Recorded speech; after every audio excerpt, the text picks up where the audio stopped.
I want to pull up this tweet from Matt Walsh. Matt Walsh says, absolutely damning. There is no defending this. 19 officers waited outside and listened to children get slaughtered. I hope all of these cowards are sued into bankruptcy. They deserve prison too, but I doubt that's going to happen. Let me read for you this excerpt that Matt posted. The authorities now say that local officers first entered the school at 11:35, 2 minutes after the gunman, and that there were 19 officers in the hallway by 12:03 p.m., but that they did not breach the door and kill the gunman until 12:50, even as they continued to hear him firing. I just want to pause and perhaps tug at your heartstrings maybe a little bit.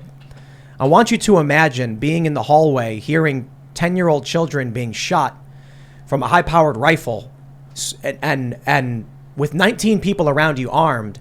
And I want you to imagine what must possibly be going through your head to think, I'm not going to do anything. I can't fathom that. This wrecked me when I read this tweet.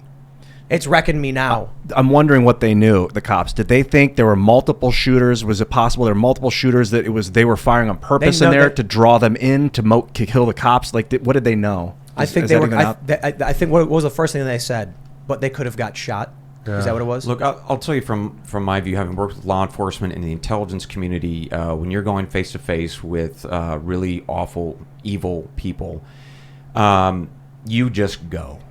And you get into this line of work because you know that you're there because other people can't be or won't be. And so you take that mantle on, and you know that you're going to throw yourself into harm's way. And the people who love you, your spouses, your kids, they know that that's the agreement that you have. It's just in your heart. And so, the extent to which this did or didn't happen, I don't know. But I'll tell you, if you had a bunch of guys in a hallway who knew that this slaughter was happening, and they put aside their oath and their commitment to those kids or their community because they were afraid for their own lives, while at some level I think most of it can understand, like, hey, we want to preserve ourselves. Mm-hmm.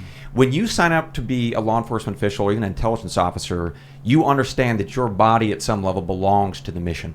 And you go in and you know that you will sacrifice yourself. That's just what you sign up for. I don't, that it sounds very logical. I don't know that I would be affected in that way.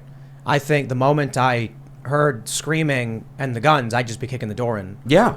I can't even, I don't think I'd be able to think straight. But that's the point. Most people that I've ever worked with in law enforcement, they come to the table with that orientation in their heart. That's just what they do because they know that they're going to be called on to do that. It doesn't matter who your kids are or your spouses or whatever. When you hear that moment, when you see that person needs to be taken down, you go. And you know that you can put yourself in harm's way. Real quick, sorry, man. Have you ever watched a movie where there's like medieval warfare or ancient warfare or even colonial era warfare? And I always thought every Mel Gibson movie ever made. Every Mel Gibson movie, all of them. The Patriot is one of my favorite movies of all time. And I when I watch these movies, I always see those guys in the front line with the spears or whatever, and I'm like, they know they're going to die, and they stand there knowing they are going to die. And it's remarkable because that's something you choose to walk up to, stand there, and say, "This is it." Yeah. When in this circumstance, I'm just like, this is the exact opposite of that. Yeah. These are the people who are like, I'm not going in front. And they can hear children being shot. I can't understand. I have run into danger for stupider reasons than that. When I worked for these media companies, and we hear the gunshots and we hear the flashbangs go off, and we take cover and we slowly try going towards it just to film it, just to film, because we want to show people what's happening. Let alone trying to save the life of a child. My brain doesn't understand this. I just don't get it. I just can't. It doesn't. The brain doesn't process it because even if it weren't the gunshots, if they just said on the other side of this door are some children who were shot, you can't fathom standing there for 30 minutes and saying, oh yeah, there were kids shot on the other side of this door. Like, they knew there were people who had been shot. You are looking for triage. You're looking to... So it doesn't make sense. And I'm not saying it didn't happen. It defies logic. Yeah. It defies emotion. It defies human nature. It defies the nature of law enforcement, which does have that race in and save the day. Right. It doesn't compute. Look, you've got left and right publications are essentially unified on this. CNN's reporting they waited in the hallway 19 people.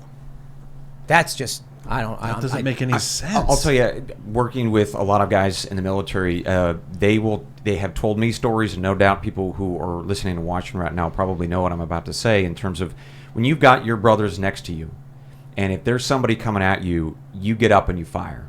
You take care of the threat. You do it for yourself. You do it for the people who are around you. There's a brotherhood and a sisterhood that you're in this for the mission. But it's also because you're doing this for your country. You know, in this way, you know, you're doing it for your community. You're doing it for those kids and those families, but you're doing it for your community because you love your community. You want to defend it from any threat, foreign or domestic. It's the exact same thing in the military.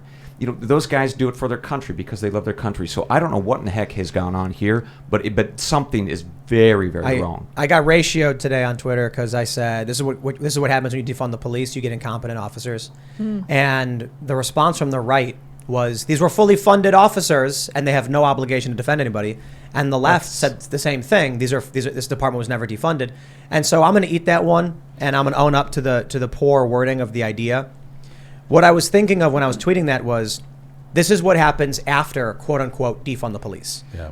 I didn't mean to say that this department was specifically defunded. I said, when you demonize police, when you memorialize criminals, this is what you'll get. Why would an officer, they're thinking to themselves, if I go in there, they're going to blame me. They're going to, they're going to say, oh, he started shooting because you did it. Yeah. They will so no one is willing to take the actions anymore. Yeah, I was imagining that from their perspective, maybe in like fog of war, they didn't know what was going on. If there were multiple shooters, if it was a hostage situation, if ever there were 3 guys in there with AR-15s trained on the door, ready for cops just to walk through one by one and take them down one by one. And they're like, we're not going to add to the bloodshed. That's what I'm trying to figure. Someone had mentioned that cops do not rush towards an armed man that they can't see because they will get shot. What were we going to say, Bryan? No, this idea, though, building on what you both have just said, this idea of risk aversion, right? So if you right now are in a law enforcement capacity in this country, you know that if you step incorrectly, you are going to be under a massive microscope, irrespective of your intent. So could there have been an issue here where some of those people, particularly collectively, are like, oh God, if we do the wrong thing here, or the cameras are going to be outside, and we're all going to get nailed for this? To what extent is there a risk aversion sort of culture developing within law enforcement because of this sort of the woke stuff, or even some degree of actually good scrutiny over what people in law enforcement have done historically? But has it gone too far? Has the pendulum swung too far? I think that could also potentially be something that we're looking at here. Well, the last 2 Democrat presidents, one being the current and the one before Trump, the day this happened, or 2 days ago, they were talking about George Floyd and talking about the need for police accountability. So when you say, have we taken it too far? Yeah. Who wants to be a cop right now? And this just makes it worse, right? Now everyone's like, you're going to be a cop? Did you know 19 of them stood in the hallway? And now you have to be collectively joined to that, you're all cops. It's like, I don't want to be part of that type of cop, but I want to be a cop, but not anymore, I don't. If this is what it means, if every time I do something, you're going to subpoena my body cam footage to have NBC edit it in a way that makes me look like the screw you. I don't need this for $38,000 a year. And we desperately need heroes right now. Yeah, we do. Yeah, if in the military, if those soldiers didn't have the authority to mow down civilians at will in the heat of the moment, we would lose every war. Yeah. You need that vicious onslaught. You need it, or you cannot win a war. That's war. But these people, it basically was it was like a war moment of war in the classroom. But I think this is different. But I see what you're saying. You need a certain level of vigor and when it comes to outright war. But when you're in war, it's different from when you're hearing children dying right next to you. I have no words to explain. Like, the correlation is that their authority to be brutal has been stripped away from them. I'm not saying that it's good for cops to be brutal, but I think that in some cases they need to feel like they can be in order to survive. I would only offer, brother, that I think that there is a good thing that we teach both in law enforcement, the intel community, and military, and that is target discernment. So understanding who's in front of you and whether or not to pull the trigger.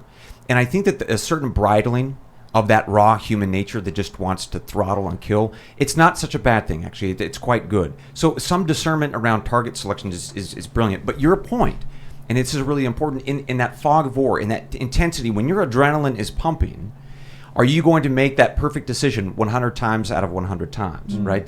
And we know that, whether it be in intel, law enforcement, or military, you're going to make mistakes, and mistakes are going to happen.